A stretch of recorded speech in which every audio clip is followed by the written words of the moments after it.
hay documentos que, de verdad, marcan un antes y un después en la vida de la Iglesia, y hoy vamos a clavarnos en uno de ellos, la Constitución Dei Verbum. Este texto es mucho más que un manual para estudiar la Biblia, es una invitación a vivirla de una forma completamente nueva, mucho más personal y profunda. A ver, antes de entrarle de lleno al documento, hagamos una pausa en esta pregunta que es la que lo sostiene todo.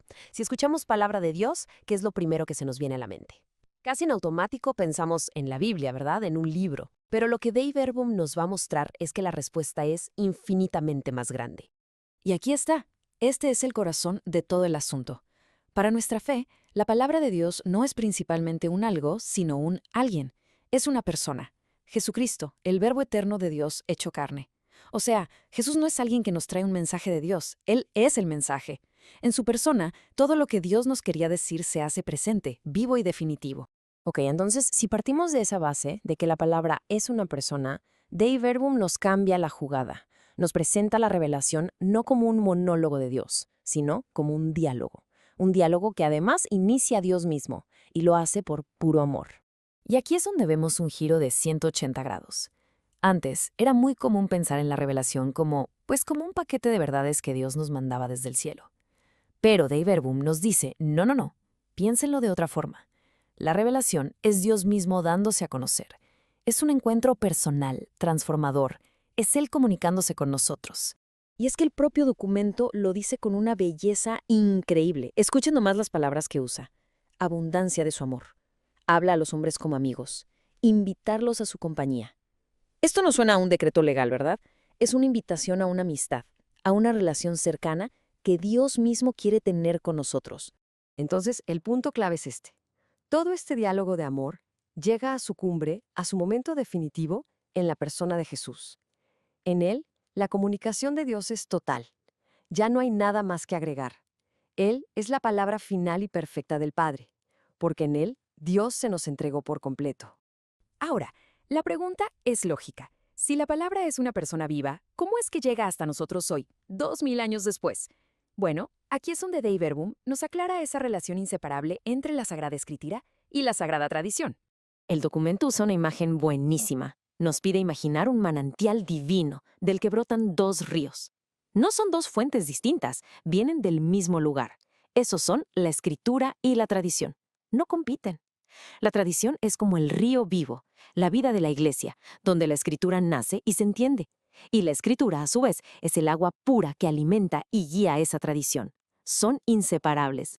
Y esta frase que los regala el concilio, vaya que es poderosa. Nos está diciendo que la misma reverencia, el mismo amor que le tenemos a la Eucaristía, debemos tenerlo por la Sagrada Escritura. Es una declaración que pone a la palabra justo en el centro de nuestra vida de fe. Así de importante. Y esto nos lleva directo a la misa, claro. La Iglesia nos alimenta desde una sola mesa, pero con dos manjares que no se pueden separar. La palabra que escuchamos y el pan que comulgamos. Una cosa ilumina a la otra.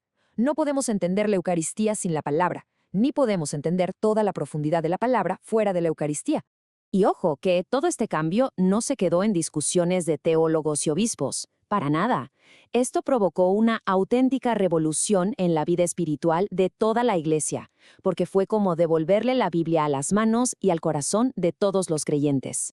Para darnos una idea de la magnitud de esto, hay que pensar que, no hace tanto, para muchísima gente, la Biblia era un libro casi prohibido, reservado para los expertos. Leerla personalmente no era algo común. Pues Dei Verbum llegó y rompió esas cadenas, diciendo a los cuatro vientos que este tesoro le pertenece a todo el pueblo de Dios. Y que no se piense que fue una decisión polémica. Al contrario, la votación final de los obispos en el concilio fue aplastante. 2.344 votos a favor y solamente 6 en contra. Esto nos muestra que la Iglesia entera estaba de acuerdo en que había que abrir este tesoro de la palabra para todos. Y los efectos se sintieron de inmediato y hasta hoy. Revivieron con una fuerza increíble prácticas como la lectio divina, ese orar lento con la escritura. La teología volvió a beber de su fuente principal. Y además, florecieron muchísimos movimientos de laicos enamorados del Evangelio. Todo esto es herencia directa de Dei Verbum. Esto nos lleva a la pregunta final, la que de verdad importa. ¿Qué significa todo esto para nuestra fe hoy, en este mundo que nos tocó vivir?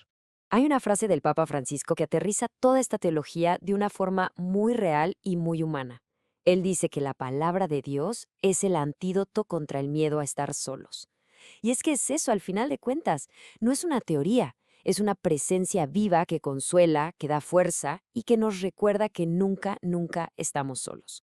En un mundo que a veces parece de arena movediza, donde todo cambia tan rápido, la palabra de Dios se nos ofrece como la roca firme. No es letra muerta, no es un libro antiguo y polvoriento, es una fuerza viva, eficaz, capaz de sostener toda nuestra existencia. Al final, todo el tesoro de la revelación que se le confió a la Iglesia no es para guardarlo en un baúl, sino para compartirlo. La misión sigue. Se trata de que esta palabra, que es Cristo mismo, siga corriendo por el mundo, iluminando vidas y llenando los corazones de esperanza. Y cerramos con esta reflexión ya para cada quien. Dei Verbum nos abrió las puertas a este tesoro. La pregunta para nuestra fe hoy es, ¿cómo vamos a entrar? ¿Cómo podemos hacer en el día a día que esta palabra viva se convierta de verdad en la roca que sostiene nuestra vida y nuestra esperanza?